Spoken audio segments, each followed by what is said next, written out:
Procuradores que integram a força-tarefa da Lava Jato afirmaram ontem que, se o Congresso concluir as votações do pacote anticorrupção da maneira como o texto foi aprovado na Câmara, na madrugada desta quarta-feira, vão abrir mão das investigações da operação. O pacote de medidas foi aprovado às 4 horas da madrugada. Os deputados deixaram de fora a ideia de tornar crime o enriquecimento ilícito de funcionários públicos, a proposta sobre acordos de leniência, a delação premiada para empresas e a criação do reportante do bem, com recompensa em dinheiro para quem denunciar crimes de corrupção.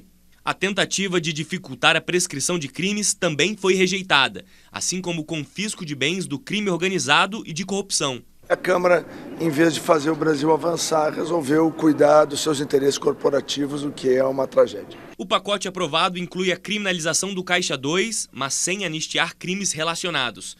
Também passou a proposta de transformar em crime hediondo vantagens ilícitas de valor igual ou superior a 10 mil salários mínimos, além do aumento das penas para crimes como estelionato e corrupção.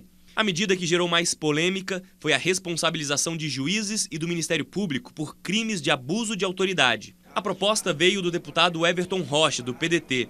Ele é investigado por corrupção e acusado de envolvimento em desvio de verbas. O que o PDT defende é que não se tenha privilégio para ninguém. Os procuradores da Operação Lava Jato ameaçaram abandonar as investigações caso a medida seja sancionada pelo presidente. Não será possível continuar trabalhando na Lava Jato se a lei da intimidação for aprovada. A presidente do Supremo, Carmen Lúcia, disse que as medidas não vão calar a justiça.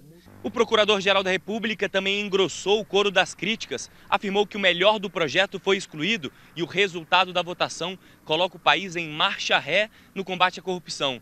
Para Rodrigo Janot, as medidas são uma retaliação com o objetivo de intimidar investigações. As medidas agora vão ser analisadas pelo Senado. O ponto central nesta questão da Lava Jato é a emenda que institui penalidades para o abuso de autoridade de procuradores e juízes. Essa emenda foi classificada como lei da intimidação pelo Ministério Público, como está na reportagem. Prisco, o MP tem motivos para ter feito essa declaração? Bom, Márcia, primeira questão.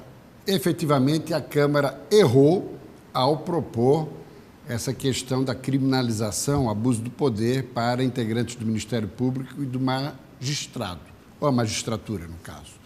Por quê? Errou porque, efetivamente, isso é uma forma de intimidação, de tentar colocar contra a parede.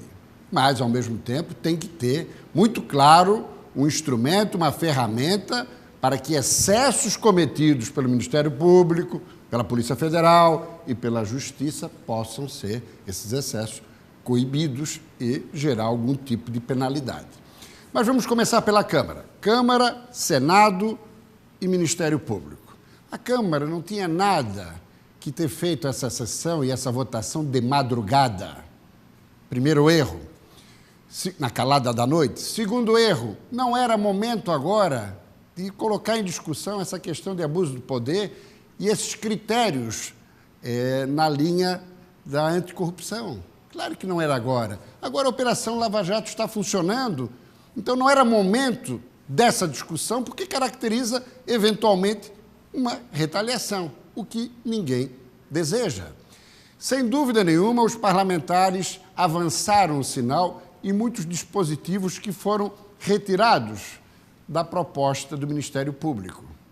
Sim, foram retirados por quê? Autoblindagem. Muitos deles, ou a maioria, vulneráveis a investigações e não querem ser alcançados. Ou seja, agiram em causa própria, o que é extremamente lamentável. Agora, retiraram alguns tópicos, no que fizeram muito bem, em excessos do Ministério Público nas propostas apresentadas. Por exemplo, limitação do habeas corpus. Outro exemplo, prova capturada ilegalmente ser utilizada no auto. Isso é inaceitável. Não se pode concordar com uma situação dessa. Vamos agora para o Senado. O vulnerabilíssimo Renan Calheiros tentou colocar em votação um projeto aprovado na madrugada pela Câmara ontem à noite e foi derrotado, graças a Deus, porque não tinha o menor sentido, os senadores nem sequer conheciam o conteúdo, mas ele, que hoje inclusive deve virar réu no Supremo Tribunal Federal, não pela Lava Jato, por um outro processo, ele estava querendo fazer, evidentemente, a média com aqueles que buscam proteção, como ele próprio. Figura absolutamente lamentável, Renan Calheiros. E, por último, Ministério Público, a entrevista de ontem. Perderam uma grande oportunidade de ficar com a boquinha calada. Que conversa é essa? Vão renunciar às suas atividades? Primeiro que não podem renunciar às atividades, têm que cumprir com a sua missão e a sua obrigação. E segundo, fizeram uma chantagem emocional com a população brasileira, que quer a Lava Jato, como todos nós queremos. Mas não, vamos largar a Lava Jato para trazer a opinião pública para com eles e colocar quem? Na mira, o próprio presidente da República, a quem cabe a sanção, e o Congresso Nacional, que não está com a credibilidade em alta, não, mas que não merece esse tipo de comportamento dos procuradores. Agiram politicamente e agiram muito mal, Marja.